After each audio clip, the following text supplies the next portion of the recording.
traffic and the previous panel that was organized by the Media Freedom Coalition lasted a bit longer than expected.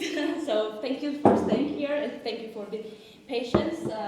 My name is Terna Sekhneshvili. I'm Europe Network and Advocacy Officer at the International Press Institute, which is a global media freedom organization and a network of leading independent journalists, and publishers and editors, and it is based in Vienna, Austria. And this panel is organized by the MDI Global and Institute for Reporters' Freedom and Safety.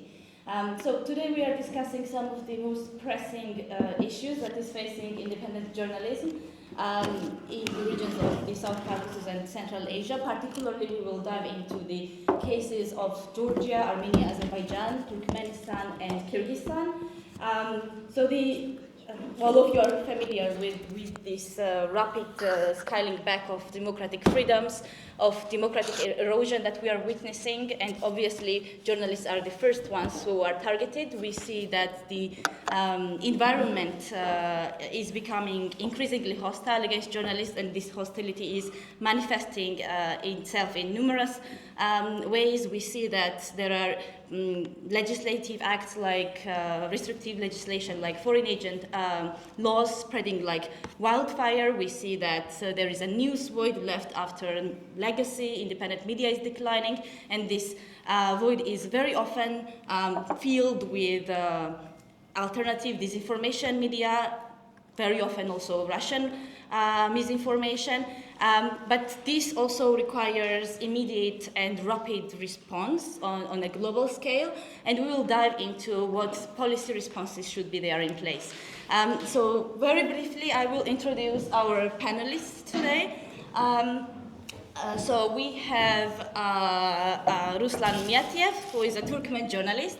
He's a founder and editor of Turkmen News. There are very few independent Turkmen outlets operating from exile, and Turkmen News is one of them.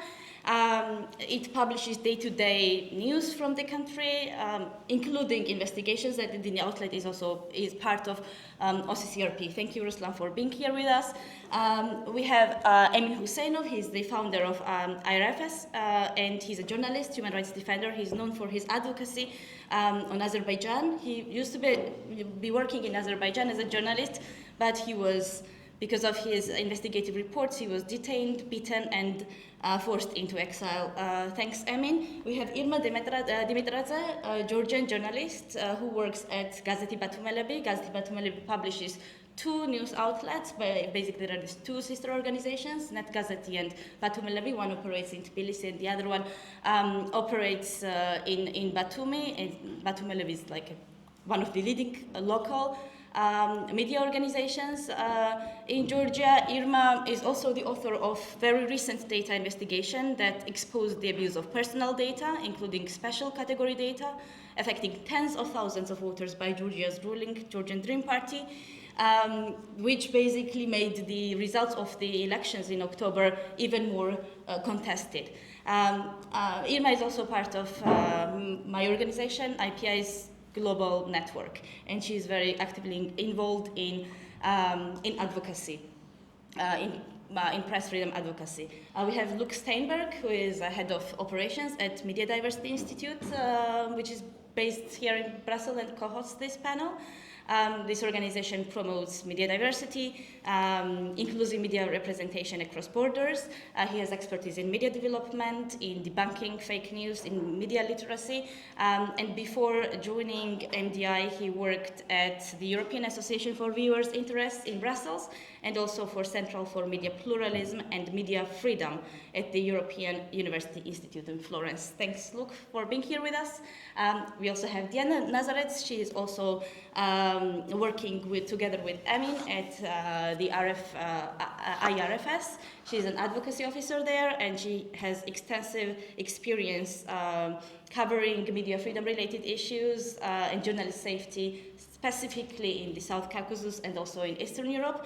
And she's, by profession, she's a lawyer and a human rights defender.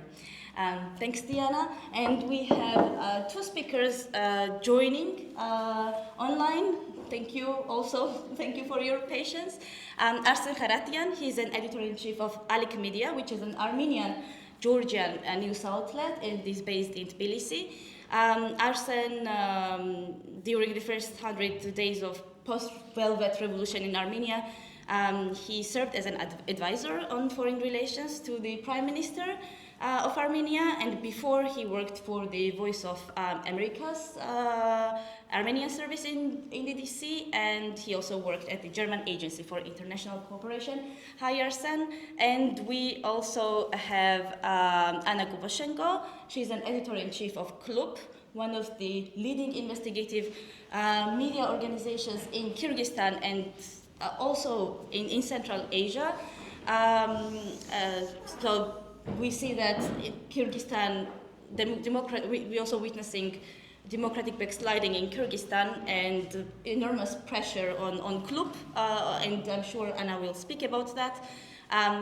She also very actively advocates for press freedom, and I want to mention that in 2024, Klub was awarded the IPI IMS Free Media Pioneer Award for its pioneering journalism. Hello, Anna. Okay, we can, I guess, get started. My first question, I already made this kind of a grim introduction into what's happening in the region. Press freedom has never been rosy, but probably what we are witnessing now, this backsliding cannot really be ignored. But still, I would like to actually start with a more positive case, which is Armenia. Arsen, the Velvet Revolution that I already mentioned in 2018 in Armenia really marked like a critical juncture for the country, for its democratic path. And we have seen that after this, what was referred as a semi-authoritarian or semi-consolidated authoritarian rule in Armenia came to an end, and also the situation with press freedom got much better, according to reports. But the road to press freedom was still bumpy, I would say. What would you say are the biggest challenges that are facing independent journalism now in Armenia? Thank you very much, and thank you for inviting me to this important event. You have mentioned, of course, the critical juncture of 2018 when we did have the Velvet Revolution, which basically opened a new era in the country, at least from the perspective of electoral democracy. Generally saying, developments in the direction of freedom of speech. Can you turn off the microphone because I can't hear the conversation there? I apologize. I have my earphones myself, so sorry about that. Yes. Well, first and foremost, one of the maybe key factors that still weighs in to the fact that Armenia is actually quite high in its ratings of freedom of speech is also because the Prime Minister is a former journalist, and it probably is sort of playing a role in the fact that with many things that I would say are overall disappointing in the sense of the pace of the reforms in general, whether it's judiciary, whether it's police, whether it's other areas. Freedom of speech and expression is a fact and a reality in Armenia that is inevitable and hopefully is unarguable, and it's there. However, we do have quite a significant problem with various actors. We have the big media players being the former presidents of the country, who are also being tried at different courts and stuff. So television is very polarized, and up until now, I would say, still held by the previous regime heads. The national public television originally was trying to sort of be built as a model of a true public TV. At this point, I could say that it's definitely leaning more towards the government, but generally saying is maintaining a certain level and quality of media. I'm talking about the television right now because Armenia's population still, by large, depends on television rather than internet, as much as we would like to see more internet media or online media being active. Having said this, when it comes to independent journalism and journalism quality reporting in general, I would say one of the key problems that we have is that most of the organizations that you have or journalists are heavily dependent on grants and funding from Western institutions.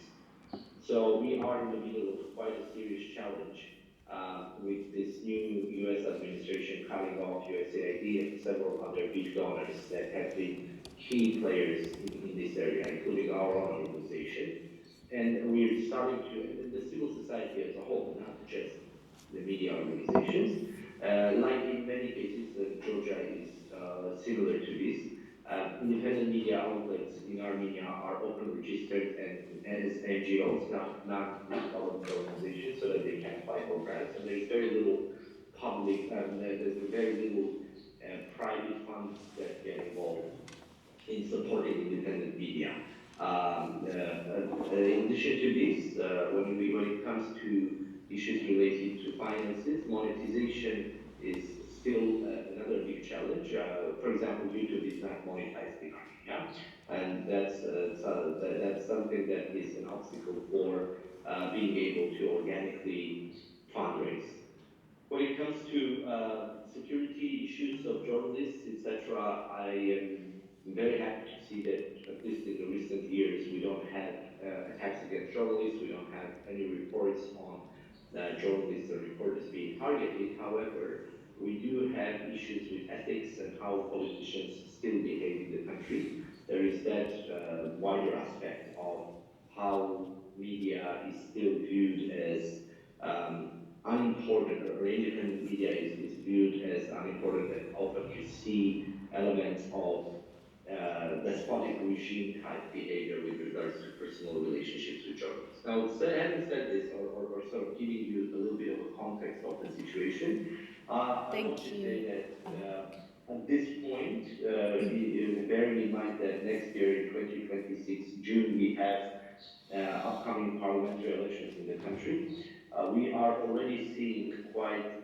serious signs of Russia involvement in, at this point at least, with funds, but also interest of getting involved in various processes, including electoral processes. We are closely following. We've followed Moldovan cases in Moldova. We've been following Georgia. We are following Romania as examples of how Russia has been directly or indirectly getting involved in the internal political processes in the countries. But we don't know what the modeling in case of Armenia is going to be. I'll quickly ask a follow-up question, because that was actually my second question for you. We'll speak about Georgia in a minute and this really unprecedented deterioration of press freedom there. But with what's happening in Azerbaijan, that we will also be discussing today, what's happening in the region, we have seen that authoritarianism is very much contagious. Do you think that Armenian democracy, and also like press freedom specifically, stands a chance if Georgia goes down? If Georgia is a fully consolidated authoritarian regime, what will be the future of Armenia and free press in Armenia? Mm-hmm. Well, I mean, in the bigger scheme of events, Georgia is an important example of seeing how far a country can go in sense of democratization. And when you think that it's basically irreversible, then you see degradation of democracy of this kind. That's very worrisome for Armenia, because Georgia has been living in democracy and many aspects of good governance and other issues related to also Western integration, EU integration, etc. And seeing that any administration or an administration can actually change that course is something that we're very worried about. However, I don't see a direct link between degradation of democracy in Georgia and same happening in case of Armenia. They're not necessarily interconnected. And it doesn't mean, though, that in the larger scheme of events, with more Russia getting involved in our region, that will ultimately, of course, affect Armenia as well, inevitably. I'll just say the following. The current administration in Armenia has very little left to its legitimacy for various reasons. One of the key aspects of it is democracy, electoral democracy, and freedom of speech. I don't think they can stomach it as the government to sort of degrade from these achievements that Armenia has at this point. I mean, as much as we like what happened in 2018, it also resulted in other aggressive behavior in the region. The war in Karabakh, the new reality security-related issues. What's actually more worrisome is that the people in general are getting more and more concerned about openness because they start because security concerns are key and because authoritarian regimes are at height, and with the two administrations in DC and not much of an attention or investment in the democratic agenda, Armenia is feeling like it might be left alone in the region by itself. So of course, I will say yes to more degradation of democracy. Georgia will ultimately have effect on the situation in the ground in Armenia as well, but they are not directly interconnected. Thank you, Ursa. Well, it's great to hear about some positive developments in Armenia. Thank you very much for joining us. Actually, it was, I think, in September last year that although your outlet is based in Tbilisi, you were not allowed entry in Georgia. You were denied entry. And that's just one of the signals of press freedom erosion in Georgia, which we will get on in a second. Irma, as I said, represents Gazeti Batumelevi, the co-founder of this, one of the leading media organizations in Georgia. She is in jail now. Actually, first time I spoke with Zia, I think it was 2 or 3 years ago, and we were discussing the press freedom situation in Georgia. It sounded like something similar to what's happening in Armenia. I wouldn't have imagined that just a few years after, like 2-3 years after, I would write statements calling for her release.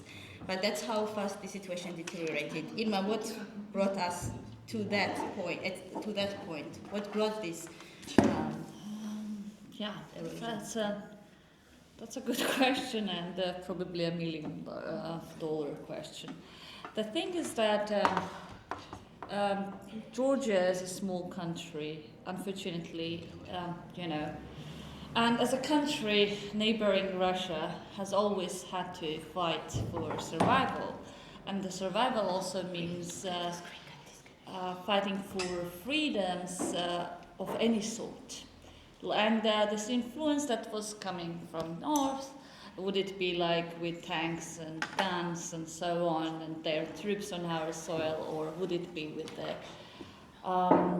this new kind of hybrid warfare, was always at place.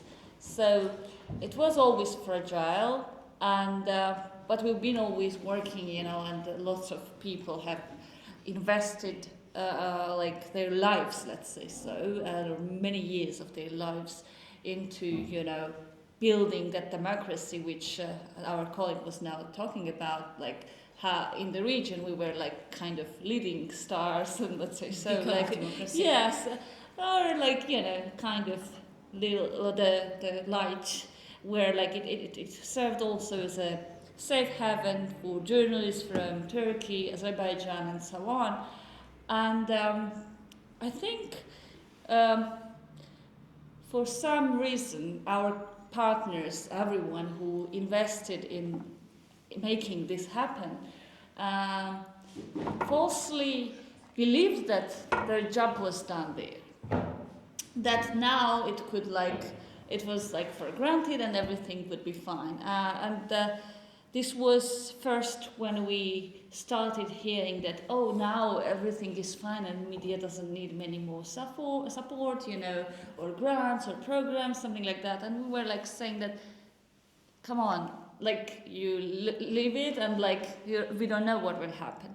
Fortunately, it was not good enough grounds for annihilating media, and we still survived, we adopted and so on. And then whatever happened, this political U-turn, I think it was still this global trends that affected us. We do fight, but still we, as a small country, are very much influenced by the global trends. And when Russia invaded Ukraine, like full-scale invasion started, the things started changing with us also. Like our ruling party now had to make a choice, and bet on one side, and they unfortunately chose Russia. So that's how it started, and it happened very quickly. It happened very quickly because all the knowledge already exists in this world.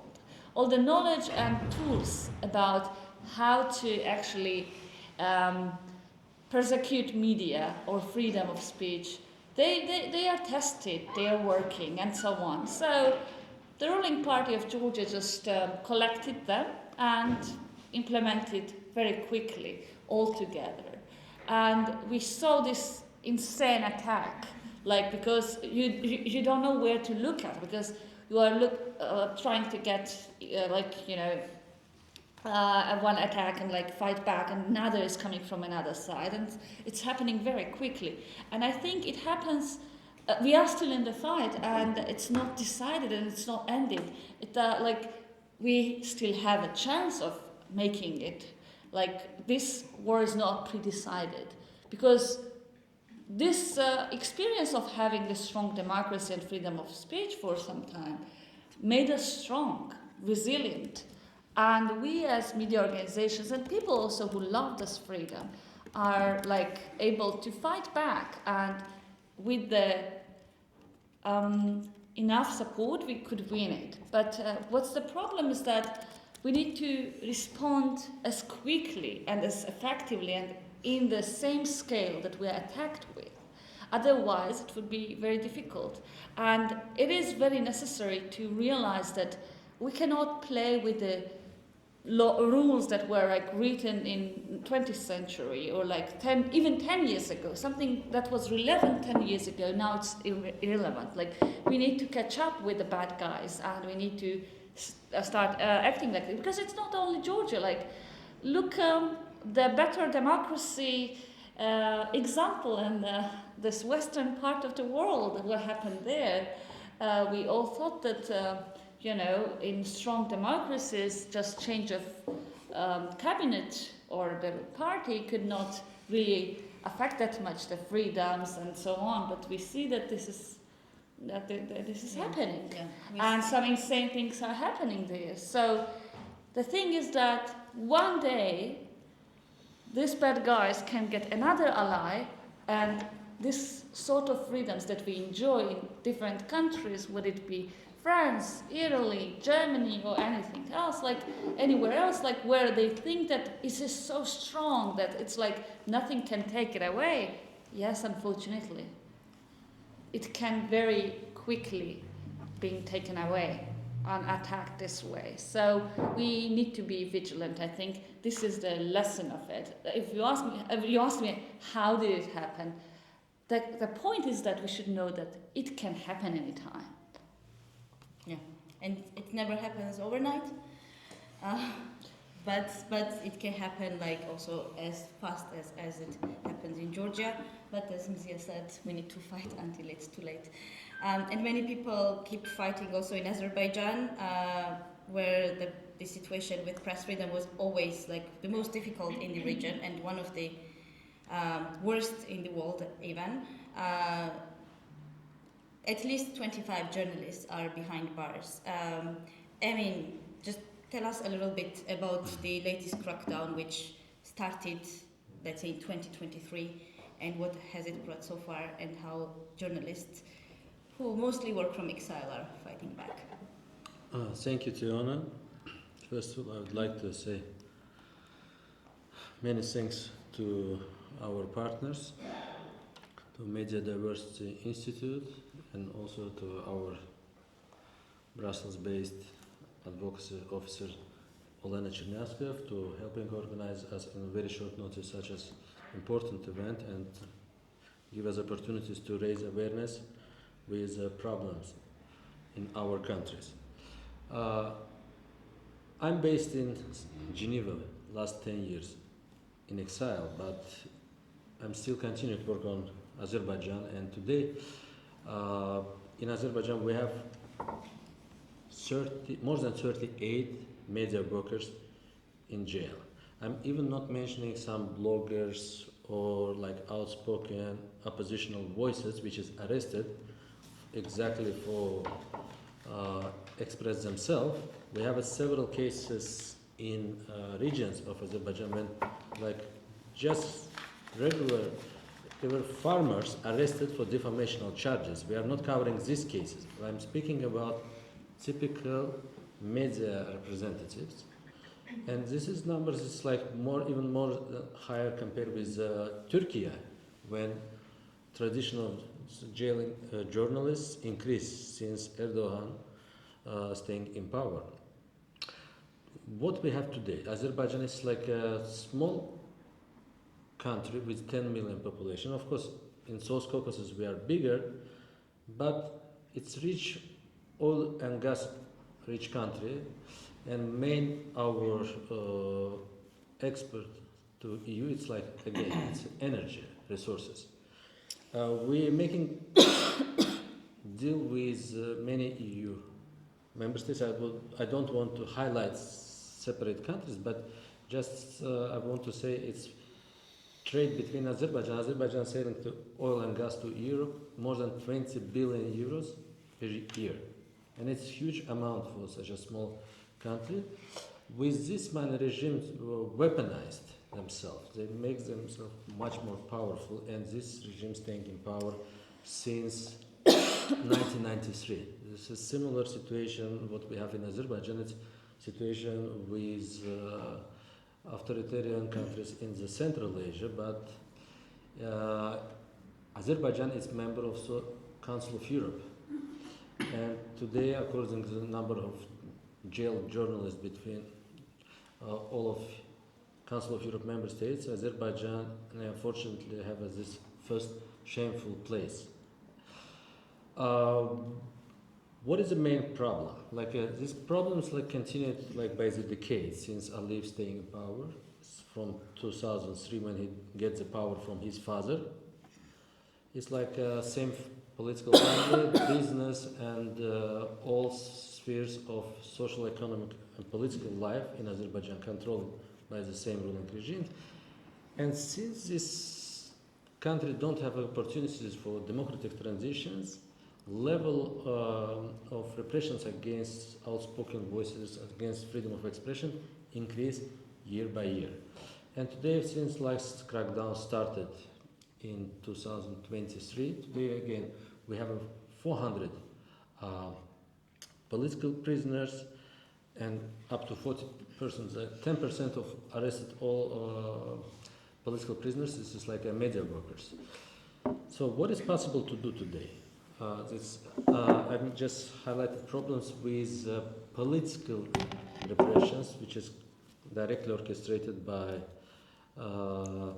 Aliyev regime, but I would like to find a response what it is possible to do in Azerbaijan. For example, today we have a colleagues from Turkmenistan, but maybe 15 years ago when we speak with each other, we know each other more than 20 years, we always met with each other during OEC human dimension meetings, which is traditionally happens in Warsaw, and I'm always speaking with my colleagues.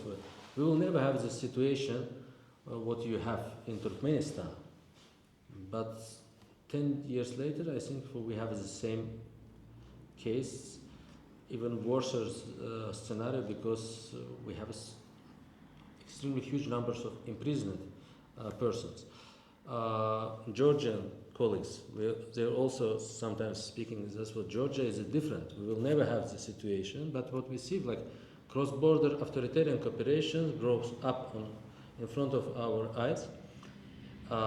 And we need to find a clear response, practical response. And my call to global stakeholders today, difficult to say something about what we can expect from American stakeholder. I mean, like an American federal government with Trump leadership. It's unpredictable situation, but I would like to speak about real opportunities with European stakeholders, and namely with European Commission. So today, as I said, we clearly observe new realities.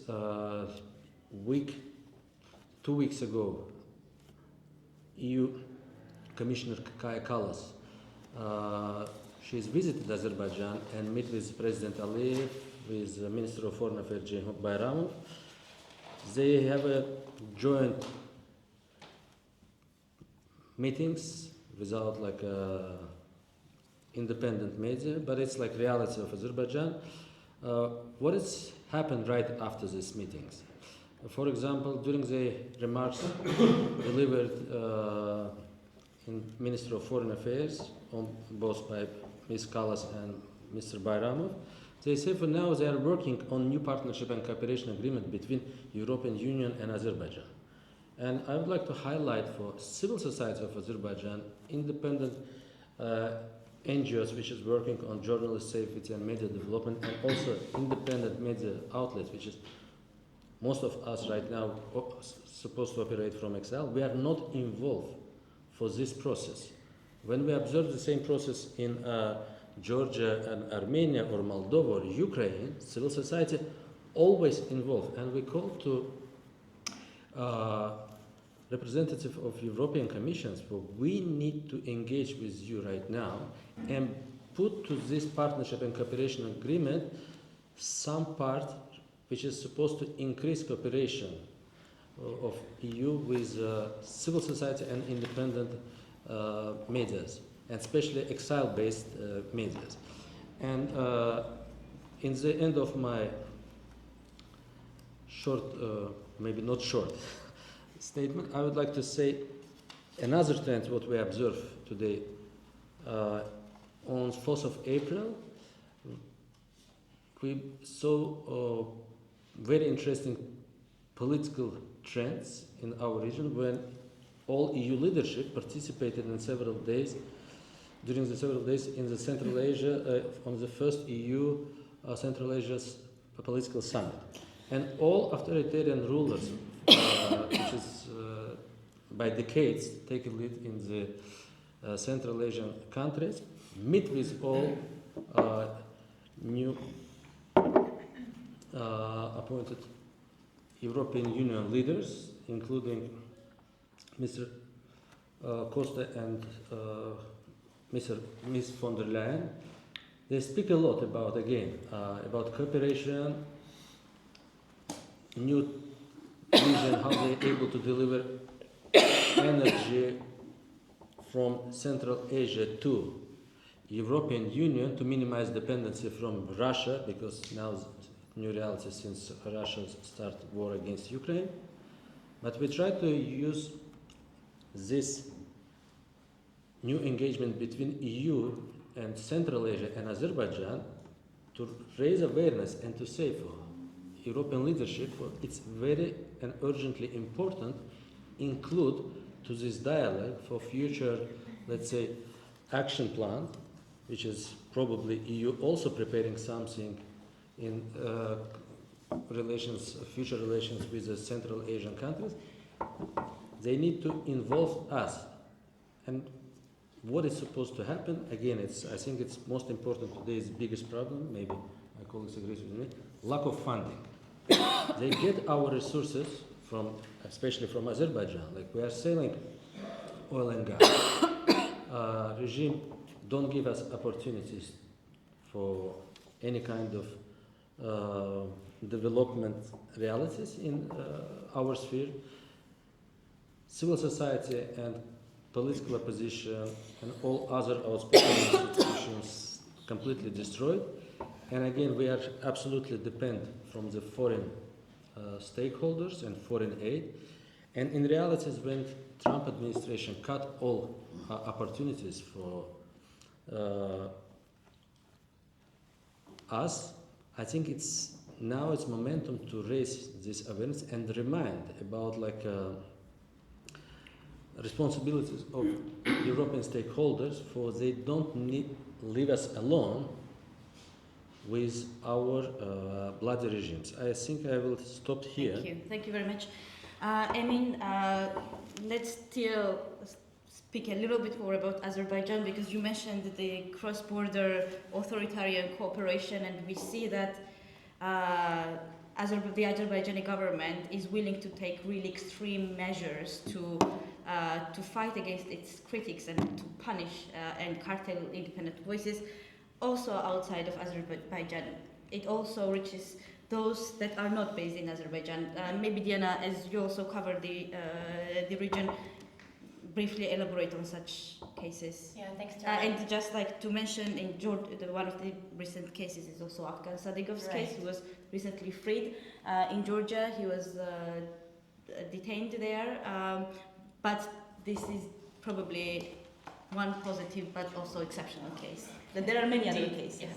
Thanks, Tioni. Unfortunately, we have to take up 2 speaking slots to give you an understanding of what's happening in the region. And unfortunately, Azerbaijan's crackdown is far beyond its borders, and during the course of the recent years, Azerbaijan has escalated its use of transnational repressions and cooperation with authoritarian governments.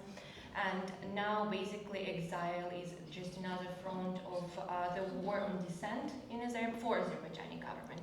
One of the most shocking and recent examples is the murder of Vidadi Iskanderli, a political activist and blogger who has sought refuge in France. Not a safe place for him, as turned out. In October 2024, he was stabbed 22 times in his own apartment, and he died in hospital a few days following the attack. The brutality of crime and the level of execution strongly suggest the government's involvement in this. And this is not an isolated case, because it follows an earlier assassination attempts against another Azerbaijani journalist, Mohammad Mirzali, who survived both shooting and stabbing in 2020 and 2021 respectively, also in France. And these actions, they are not random, they send a clear signal for those fleeing Azerbaijan that you are safe nowhere. Afgan Sadighov, as Tiona mentioned, is the successful case, and we are very proud and glad that he made it out of detention. He fled to Georgia from Azerbaijan. But in August 2024, at the request of Azerbaijani authority, he was on political motivated charges, he was detained in Tbilisi. He began a hunger strike that lasted for 161 days, that significantly shattered his health. And it took an intervention from the European Court for Human Rights and strong and collaborated international advocacy of many media freedom human rights organizations to let him go. On April 16, he was released. The Tbilisi court has ruled to release him on bail instead of being extradited back to Azerbaijan. Thanks. Just a few. Sure. Just a few other cases. I'll very briefly of Ilgar Hajiev. He is an entrepreneur and a whistleblower who when powerful figures in Azerbaijan has tried to seize the part of his business, he refused to give up, and he spoke up. He exposed the grand corruption scheme that was used to rob entrepreneurs and businesses in Azerbaijan. For telling the truth, he is now facing an international arrest warrant, even though he fled years ago from Azerbaijan, and now he resides in the United States. And it's another just example that neither wealth nor distance can protect you from Azerbaijani government. And even academics now are targets. The case of Iqbal Abilov is very troubling one. He is a respected scholar of the Talish minority and indigenous people that were long oppressed in Azerbaijan. He was arrested in 2024. He's editor-in-chief of the Herald of the Talish National Academy, the only international scientific journal that is focused on Talish minorities. For more than a decade, he has worked to preserve the culture and language of these people, something that authorities has found as a threat to government. He's now being charged with high treason and inciting hatred. His trial is closed and there is no access to the case files. And on May 2nd, a few days ago, the prosecutor asked for a 19-year prison sentence for his academic work. 19 years, and this is just this. And a few names. Yes, just a few names. A good friend of mine, and also like the journalist for OC Media. Bahruz Samadov is another example, who is an academic and a peace activist, but that's treason in Azerbaijan, and we've been advocating for his and for other people's release at IPI. Thank you very much, Diana. Anna Gabushenko has been waiting for us. Thank you, Anna, for your patience. We mentioned Georgia as an example of this beacon of democracy in the South Caucasus. Kind of like an outlier, especially when Armenia was much more like authoritarian. Now it's more of an hybrid regime. But Kyrgyzstan was like that, sort of, in Central Asia. It was always an outlier, given the extent of democratic freedoms, including media freedoms. But now the situation has changed, and it's devastating actually to see what's happening now. Anna, give us a short briefing of what's the situation in Kyrgyzstan in terms of press and media freedoms. Всем добрый день. Yeah, sorry. Anna will speak in Russian, but I'll translate shortly. Like I'll provide short translation after she's done with her speech. Sorry, Anna. Go on. Меня слышно, да? Да. Всем добрый вечер, добрый день. Я извиняюсь, что я говорю на русском. К сожалению, я не владею английским, и мне не удалось найти оперативно коллегу, которая бы могла выступить на английском для вас. Поэтому я выступаю на русском, но мой доклад есть и на английском. Я думаю, что ваши коллеги вам его расширят. В целом, да, мой доклад так и называется «Как превратить страну из островка демократии в диктатуру всего за 4 года». И на самом деле у властей Кыргызстана для этого есть множество методов, и они очень сильно вдохновляются Российской Федерацией, то есть опытом Российской Федерации, и очень плотно дружат с силовиками из России.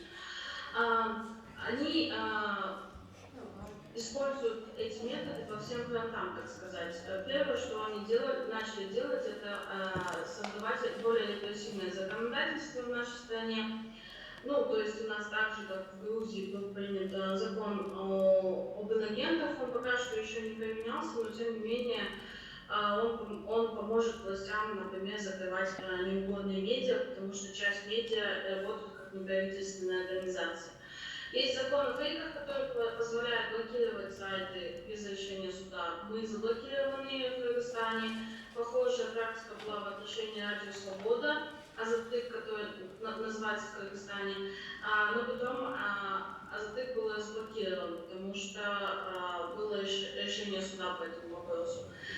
Есть законы о штрафах в соцсетях, то есть репрессивное законодательство распространяется сейчас не только на журналистов, но уже на людей, которые просто хотят критиковать власти в социальных сетях.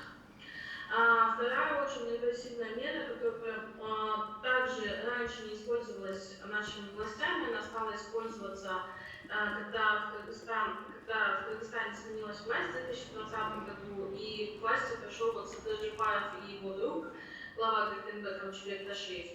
Так вот, они стали использовать аресты и лишение свободы журналистов. Я думаю, что многие из вас слышали кейс команды Тимура Баев, когда 11 журналистов были арестованы, и 2 из них приговорили к реальным срокам. Махаббат Таджбек до сих пор сидит в тюрьме.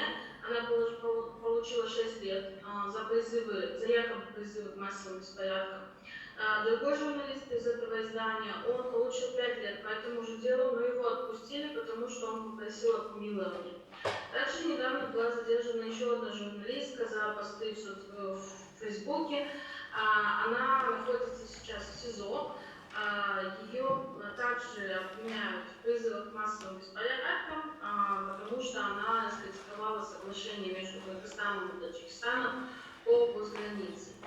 В целом Глобус проводил исследования по вот таким репрессиям в отношении журналистов и граждан, и мы выявили, что более 140 человек подверглись задержаниям, арестам, лишениям свободы из-за постов в соцсетях или публичной критики в адрес власти. Я думаю, что сейчас эта цифра даже больше, потому что исследованию уже около года. Основные статьи, которые используют наши власти для привлечения уголовной ответственности людей, это массовые беспорядки, да, то есть людей обвиняют в том, что они организовывали или же призывали к массовым беспорядкам. Призывы к захвату власти, также эта статья используется, и также используется статья о межнациональной розни, да, при ожидании межнациональной розни. Власти не гнушаются за запугиванием журналистов, в адрес журналистов все время кричат угрозы, их посылают на допросы, взламывают их аккаунты в соцсетях и мессенджерах, за ними следят. Также ведется прослушка их разговоров. Это заставляет журналистов покидать Кыргызстан. Сейчас как минимум 2 независимых журналиста находятся вне страны, и 2 редакции покинули страну, в том числе СЛО. Мы постоянно сталкиваемся с юридическим характером. У нас уже есть практики в Кыргызстане 2 судебных разбирательства в отношении медиа по абсолютным обвинениям. Одно из обвинений, один из судов проходил в отношении КОПа. Там использовались экспертизы, в которых говорилось, что КЛОП негативно влияет на кыргызстанцев, и на основании этих экспертиз один из фондов КЛОПа был ликвидирован.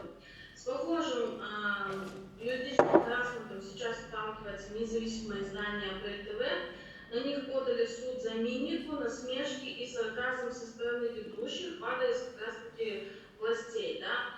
И также основанием для этого дела стали вот эти экспертизы, которые даже на самом деле не могут использоваться, потому что ни в каких юридических вопросах они не существуют. Их нигде не существует, ни в законодательстве, нигде, но тем не менее они используются. И важно отметить, что эти экспертизы очень часто используются в делах против журналистов и правозащитников за посты в соцсетях. И эти экспертизы проводят эксперты Государственной академии наук. У них нет никакой аккредитации, на них давит МВД и КМВ. Если они отказываются эти экспертизы проводить, на них возбуждают уголовные дела. Также журналисты постоянно сталкиваются с атаками провластных фейк-ферм. Это очень, с одной стороны, может казаться несерьезным, но с другой стороны, фейк-тролли в том числе призывают к насилию в отношении журналистов и расчеловечивают их. Также у нас есть практика теперь захвата изданий, как у нас есть издание, которое было захвачено властью, на него в отношении издания уголовное дело возбудили о пропаганде войны. И причиной стало то, что они рассказали о кыргызстанцах, которые воюют на стороне Украины.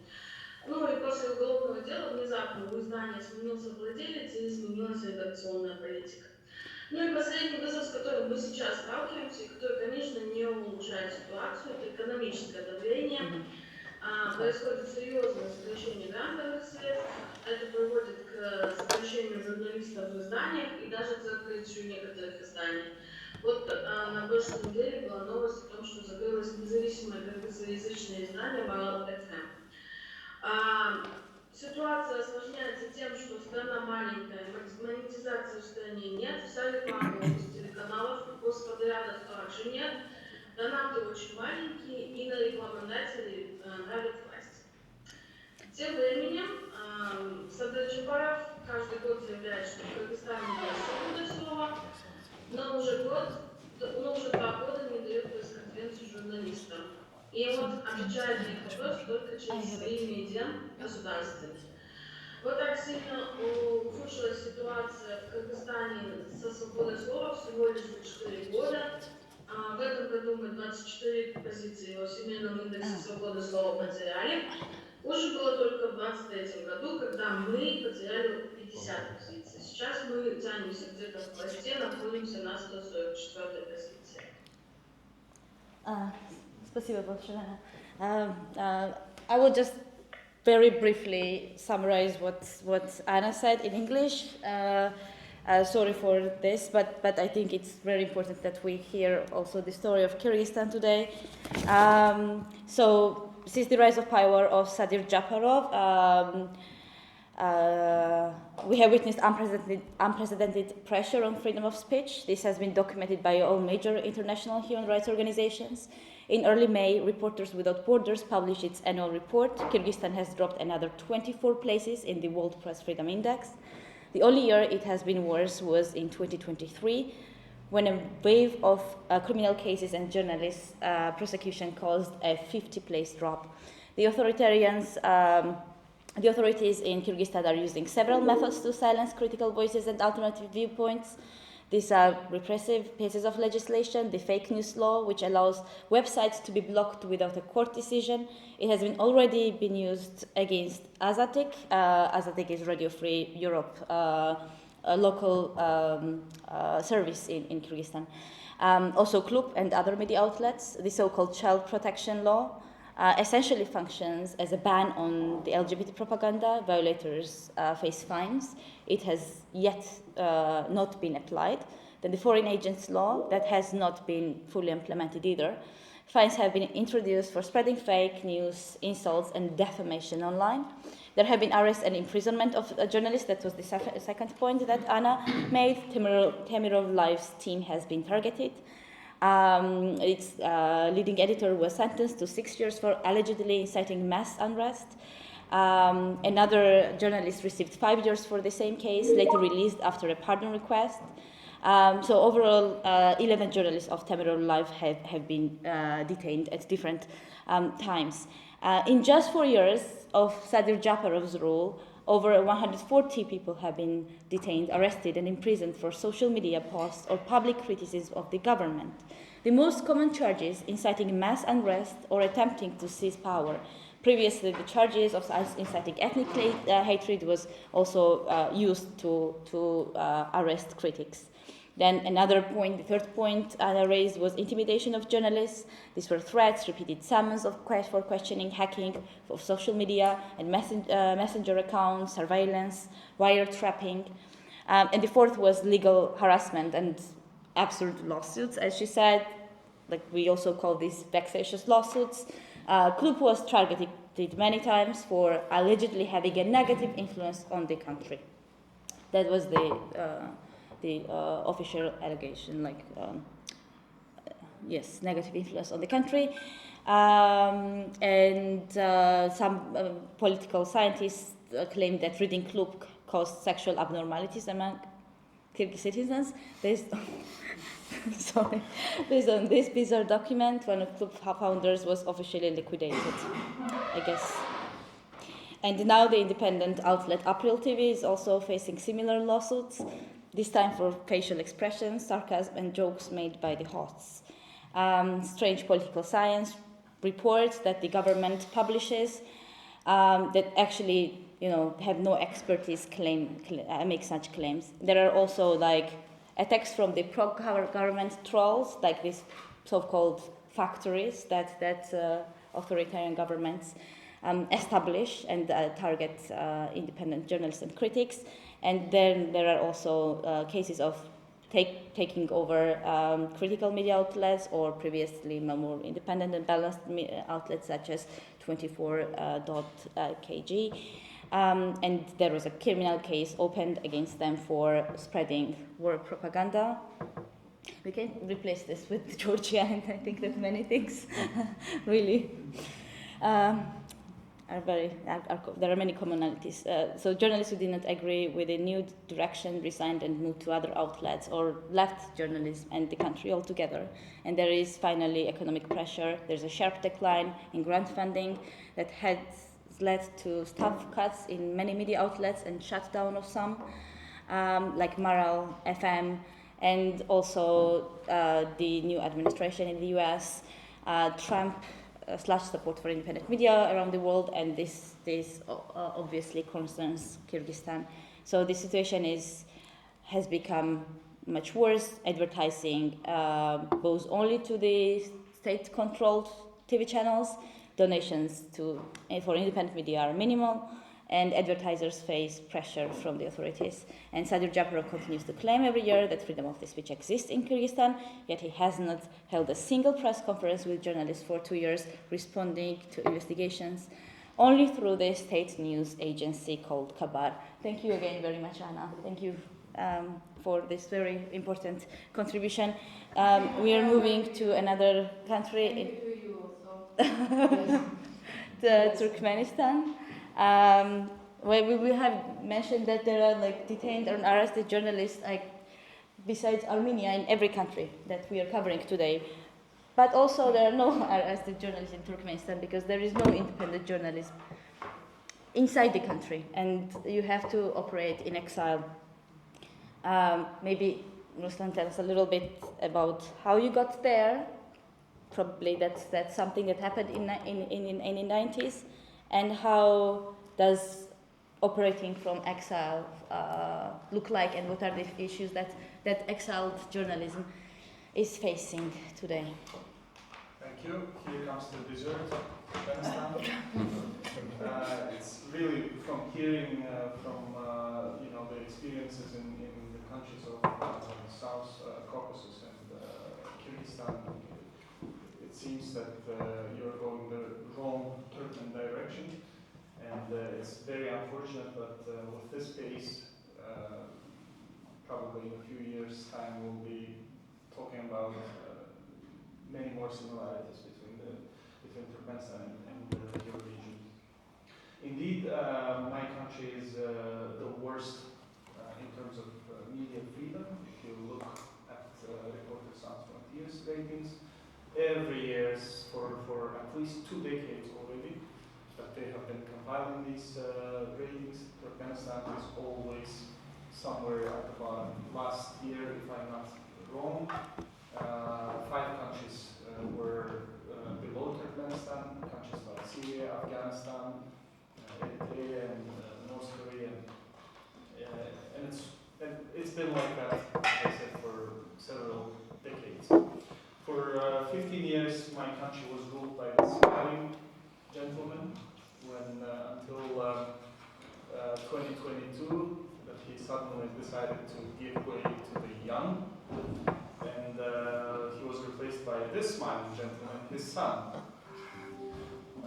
It's been 3 years already since we have Serdar Berdimuhamedov in power, but on the media landscape, unfortunately, nothing has changed. It is probably safe to say that things have gotten worse. Indeed, independent journalism never existed in Turkmenistan, at least after in the new millennium. We never had independent outlets or individuals. People that work for us and for other media outlets, real independent outlets that are based outside, they do so undercover, they do so anonymously, and occasionally we get bad news that this or other reporter has been caught and has been given a prison term.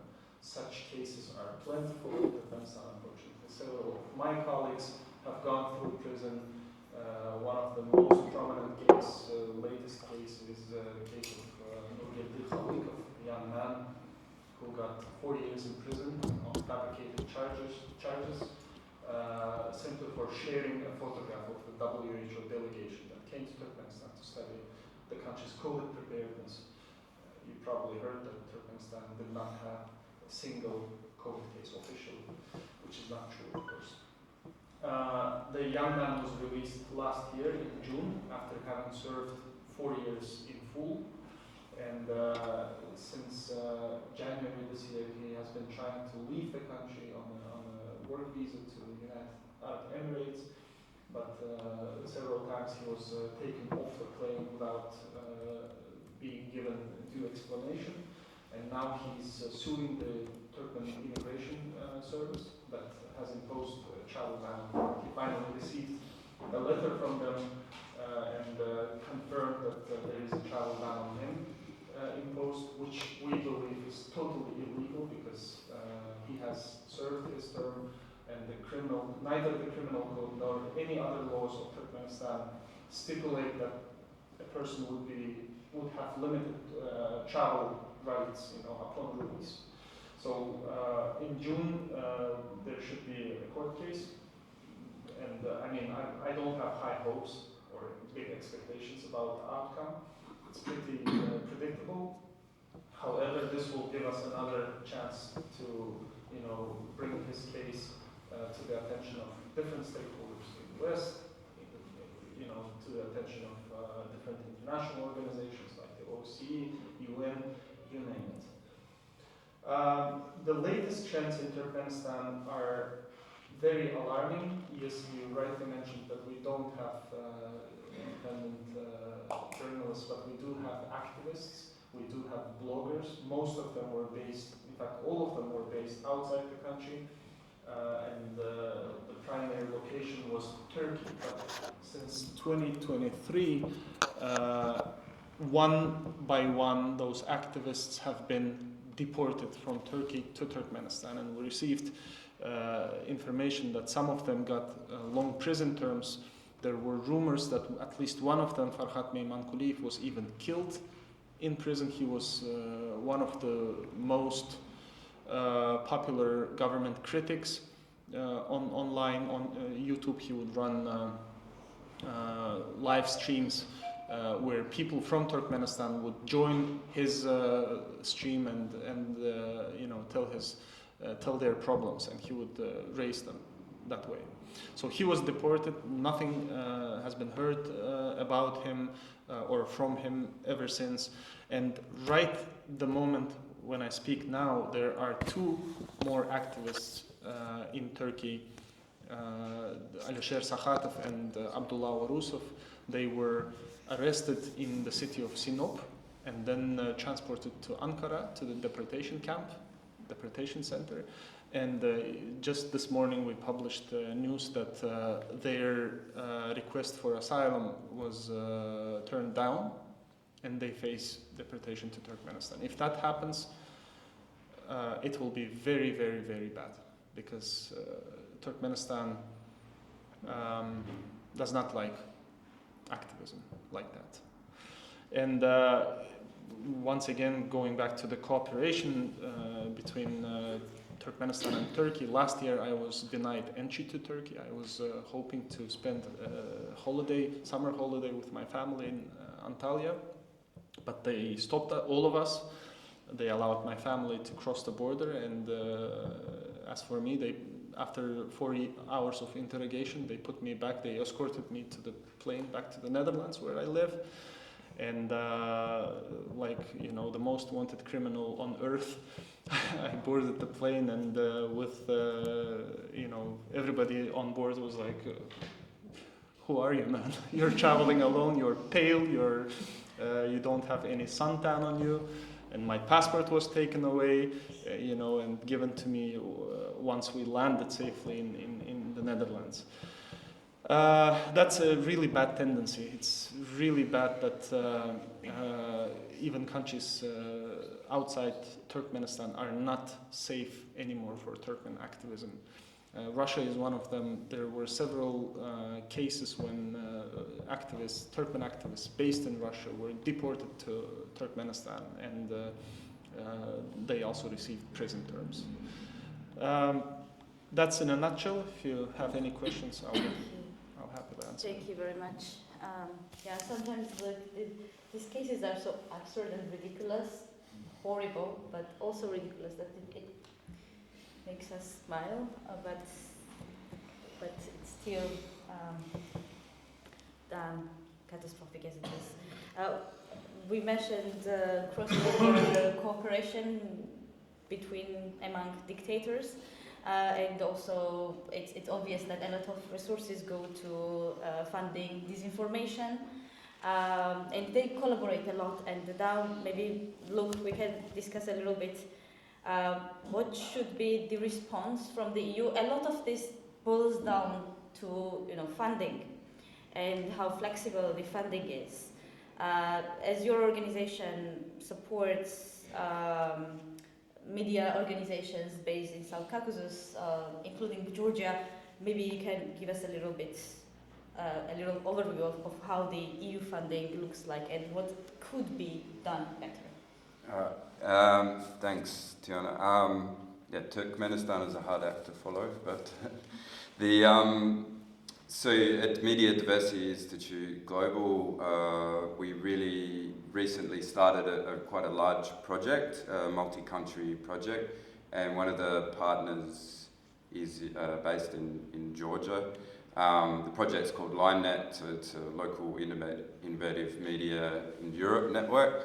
The idea is that in each of the countries where we implement the project, we provide co-funding to independent media in those countries so that they can implement innovative kind of methods that could help the financial viability of their newsrooms in the long term and sustainability. Because of this crisis of financial viability, and we are Media Diversity Institute, we believe in promoting diversity and inclusion in the media and better representation of underrepresented groups. But if there is no media viability and there is no independent media, there will be no media diversity. So this is why we started the project, and we're having significant challenges with how to work in Georgia since the start of the project. When we wrote the project, the foreign agents law in Georgia wasn't around. I think possibly it was maybe being protested at the time, but it hadn't been passed through the parliament. Since the implementation, the partner in Georgia obviously needs to be able to provide sub-grants and funding to independent media organisations in Georgia. Obviously, most organisations are refusing to register as foreign agents. I mean, it makes sense because the minute you register, you kind of legitimise a really ridiculous law. So we tried to come up with new solutions for what to do with this. At first, the partner thought that they could register in Armenia, but it turns out that the Creative Europe program, which the project is funded through, doesn't have a journalism representation in Armenia, so we couldn't do that. Then we thought that they could create a commercial entity in Georgia because NGOs were not, commercial entities are not treated the same as NGOs under the Foreign Agents Law. Then the Foreign Agents Law was amended, so now and also the broadcasting law, and so now media cannot accept foreign funding without registration, and they're threatened with up to 5 years imprisonment, and yeah, so it's basically a ban for media for sources of outside funding. So we continue to look at alternatives for how to continue with the project that don't involve us driving huge wads of cash across the border, which is also probably quite illegal as well. So one alternative for us would be to change the terms of the grant agreement with the EU. And do you consider the bitcoins the digital money or not? Maybe if you have some ideas, we can discuss this after. We're open to all sorts of ideas. So yeah, so if the EU was open to us changing the terms of the grant to allow us to do some other things that could help, especially before the 1st of June, which is not very far away now, unfortunately, but the 1st of June is when the amendments will be enacted. So, since every independent news media network in Georgia is now threatened with shutting down essentially, because a lot of them, or most of them, are operating with some sort of foreign funding or grant money. There's this kind of goal between a huge network, I think it's 20 organizations in Georgia, to introduce a kind of new community supported funding model that would ensure survival of free and independent journalism in Georgia. And this can be done through a kind of a crowdfunding campaign. This makes sense because the project, the initial goal of the project was to fund innovative practices that could help sustain media in each of the countries where we're implementing the project. So it makes sense to us, it makes sense to probably also the Commission, but the Commission is subject to kind of red tape and a lot of bureaucracy and a lot of asking permission all the way up a ladder. And so this, I think, it really highlights how the EU could build into these kinds of grants these considerations for how things can change quite rapidly and during the course of a project, and in the countries where we're trying to implement the projects. So we really need kind of flexibility around institutional funding, because this,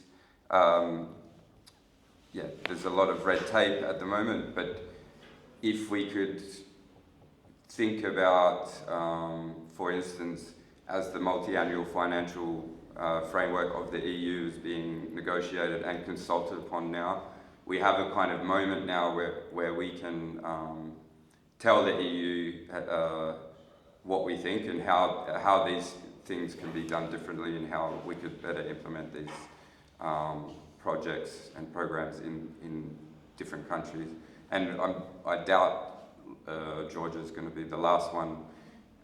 It's still a candidate country. I know that's been paused now, but it probably won't be the last country where these kinds of interference will happen, I think. So the goal is to be more proactive than just constantly responsive, also from the EU, right? There could be if some... this thing, policy, on a policy level, this kind of funding strategy is implemented. There could be some preventative measures that the EU could also take in other respects. I mean, there's things around trade and stuff, but also if Georgia, I know that again the accession process is paused, but there's still a candidate. So, for instance, if you have like the Centre for Media Pluralism and Media Freedom, where I used to work in Florence, they are implementing the Media Pluralism Monitor. So Georgia should be one of the countries that is monitored by the Media Pluralism Monitor, because other candidate countries are, like Serbia, I think even Moldova is. So it makes sense, and that's a kind of index. The data from the Pluralism Monitor goes into the Rule of Law reports. Mm-hmm. And this kind of index has, I know it's indexed by Reporters Without Borders and other indexes, but this one would help the EU put pressure on them. And it's happened before that in other countries, I think even someone was saying yesterday or the day before, they went to Libya and for OSCE, I think, election monitoring, and they weren't very happy, and the Libyan mid-tier government officials were kind of embarrassed, and then things kind of changed for the better because of this. So that some international pressure in this way can have a good effect, I think. Thank you so much. Maybe we can take a question or two.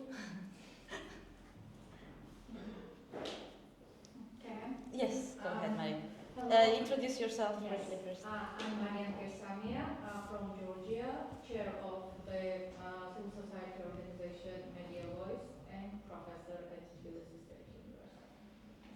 So my main concern is about how timely response do we have to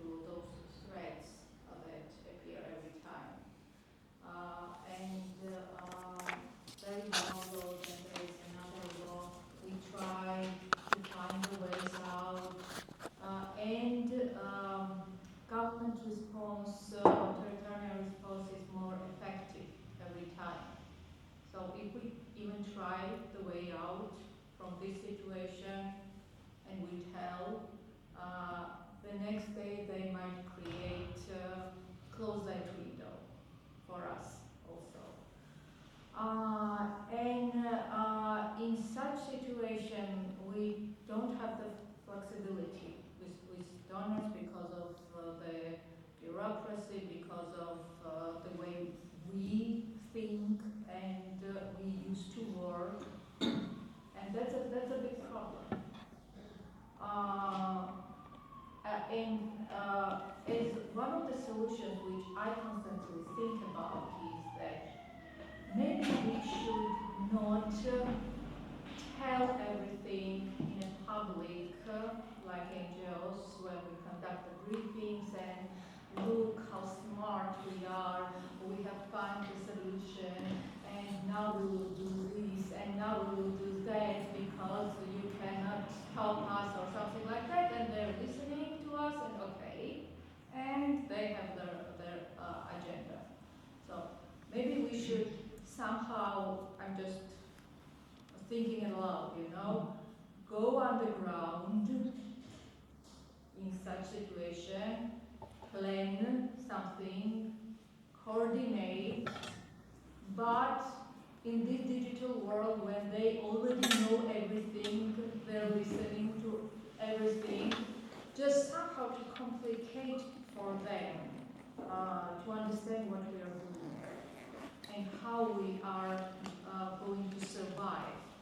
And Bitcoin topic is another which comes to the mind. They will figure out how to close this door for us, but at least we can somehow share this kind of things. I don't know. Thank you. What do you think Oh, about who is this question comment directed to? Just anyone. comments. Just against the comment. Yeah, very briefly, we are also, who wants to respond? I just want to comment. Yeah, go on. Donors, as you mentioned, I'm from Georgia as well. We've had very different experiences, and that's kind of a good lesson learned for our organization, that it really matters with whom you partner in EU country, because as for Creative Europe project, we had 2 projects, and at one of them, after the foreign agents law, we just had to give back money and close the project, which was supposed to run till like 2026, but we have a totally different experience with NDI. Like every time we say if it's like too much burden for you, we can like quit the project. But every time somehow with every new law, we find a new way how to somehow stay in the project. And there are also like several donors who operate in Georgia who have been quite flexible, and that's how I think we managed to come till like 2025.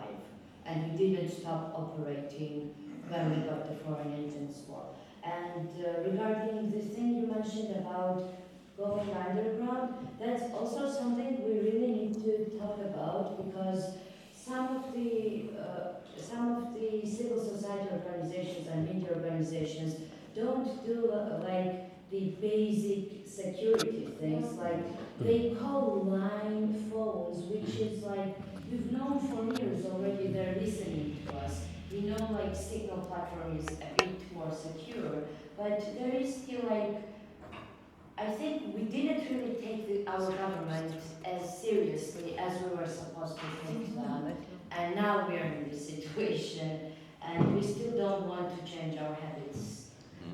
Thank you so much. Thank you so much, Natalie. We have to wrap up, and we have to actually. Maybe 1 minute to just respond. Okay. So we are thinking about this in 2014, how we can deliver this finance, etc., etc. My practical advice: prepare yourself for hybrid, country-based and exile-based media development model. Without this, all of your discussion about like the bitcoins, etc., etc., etc., it's not works. It's main problems. You need to prepare safe havens for your main core teams, even if you have a freelancer in Azerbaijan. But biggest challenge for exile-based NGOs and media outlets, it's not issues how you can deliver the money, it's how to find the money. Like it's biggest challenge for us today, since let's say Turkmen or Azerbaijani or many others like authoritarian activists or journalists start to live in exile, biggest challenge is not threats which is government try to attack us in Switzerland or in Germany or in France. We are surviving without enough institutional support. But it's money in the basket, like it's a billions, dozens of billions, like when we observe like trade between our countries and EU, we need to think how to create sustainable future for us. Sooner or later we will return to our countries, but my advice to Georgian colleagues, guys, prepare yourself for this hybrid model and start to think how to continue your work in country and in exile. Yeah. And you can't create like a, let's say, some kind of start. I hate this line.